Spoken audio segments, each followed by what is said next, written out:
The media is not your friend, and I feel bad for anyone who hasn't figured this out yet. And when I say media, I'm talking about all of these major media networks. I'm talking about CNN, I'm talking about Fox News, I'm talking about all of them. The media is not your friend. The problem is, and I don't know if this has always been the case, but there's been a political and a financial incentive for the media and these news reporters to only submit information through the lens of what makes their party or their narrative look the best. They will twist facts, they will omit facts, and they will flat out lie to us today. Now, I hate saying this because of how divided society has become and how everybody wants you to be 100% on their side. They don't want you to concede a single point from the other side, and they want you to just bash the other side as much as you can.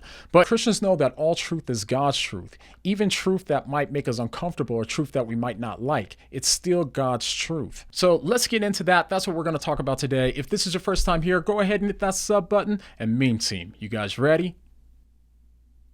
Then let's go! Recently, as a lot of you probably already know, there was a story going around from a postal worker who claims to have witnessed voter fraud during the election. So my friends that are more on the conservative side pointed this out, but then my friends who are more on the liberal side said that the man actually fabricated his story. So now mainstream media ran with the story that the man actually admitted to fabricating his story, but come to find out, the man actually recorded a video saying that he didn't admit to fabricating anything and what he said was the truth. I am right at this very moment looking at an article written by Washington Post.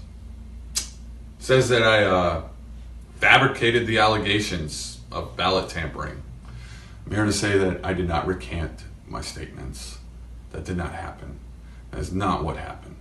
I would like that the Washington Post recant their wonderful little article that they decided to throw out there out of random. Even when I watched the political debates, it was frustrating because you'd have one side saying that the other side did X, Y, Z, and the other side just shaking them heads saying, no, I didn't do that, that's not true. And then you have both of these sides just saying that the other person is lying, and they're asking you to take their word for it or to look up the facts, knowing that most people aren't going to look up the facts anyway. Now we've come to a point in politics where things are so polarized that we're not even living in the same reality anymore. We have one side that's living in a complete different world than the other side. This can't be good for anybody. It's become harder and harder for us to find the actual truth to so many of these things that we're being fed every single day from the media. When we talk about coronavirus or racism or any of the other big issues that people have been talking a lot about this year, all of these issues that we just went through in 2020 became politicized. Because these issues have been so politicized by the media, it's made the truth far harder to find than ever before, because now the media has a motive to twist or omit the truth for their political purposes. But this bias can actually keep us from seeing the truth, and the media has every interest in keeping some truth from us that would make their side look bad. But for those of us that are Christians, truth is critical to the Christian faith for at least two reasons. One, and I've talked about this in other videos, but I believe in Christianity because it's true.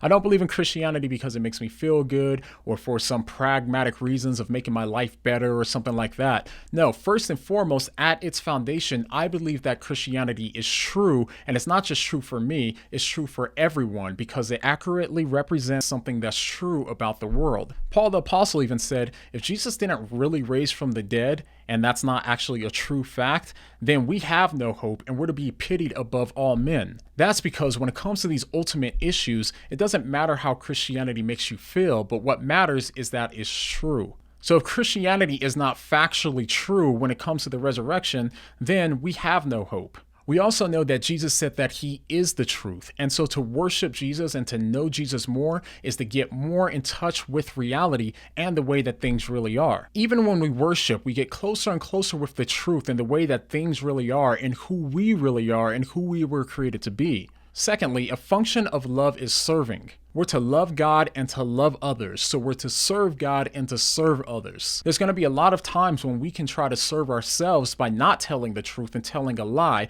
because we don't want the conflict or we don't want to own up to something that we did or put ourselves in a bad position. But Things fall underneath that context. When we're loving and serving others, we want to do what's best for that person. In a lot of cases, it hurts the other person if we lie. Instead, what we need to do is tell the truth in order to help our neighbor. Jesus Christ is a perfect example of this. When they asked him if he was the Son of Man, he told the truth, knowing that it would cost him everything. And he did that for our benefit on our behalf. This is why loving your neighbor is so important, because some people can even tell the truth, but use the truth in a misleading way, or they could just be telling the truth in order to just hurt somebody else or to punish that other person without really trying to persuade the other person or to help the other person. As Christians, we're called to be wise and to use wisdom. So I don't want to see a lot of Christians just being gullible, and I don't want to just fall for things just because we hear something that we might like or because somebody that we respect says so. This doesn't mean that Christians are going to get it right every time, but it does mean that we should strive for that. We don't have our ultimate hope in the media or the politics or anything like that. The reality is, I'm for kingdom side. I'm not for the left, I'm not for the right, I'm for God and the kingdom. Now, when it comes to all this election stuff and the voter fraud and all, I don't know what's going to happen. I don't know. One side says this is happening, one side says this is happening, and this is going to happen. I don't know what's going to happen, but what I do know is that Jesus said that he is the truth, and that's the truth that I'm staking my life on, because I believe that we have really good facts and evidence that correspond with reality, things that are actually true, that show us that Jesus actually was who he said he was, and he rose from the dead. We can trust what Christ said, and we can trust what the Bible says about Christ. Click on one of these videos to see what I mean. But the next time that you find yourself in this world where there's so much confusion and chaos going on and you just don't know what's true and what to believe, what are you going to say? What do you mean? What do you mean? What do you mean?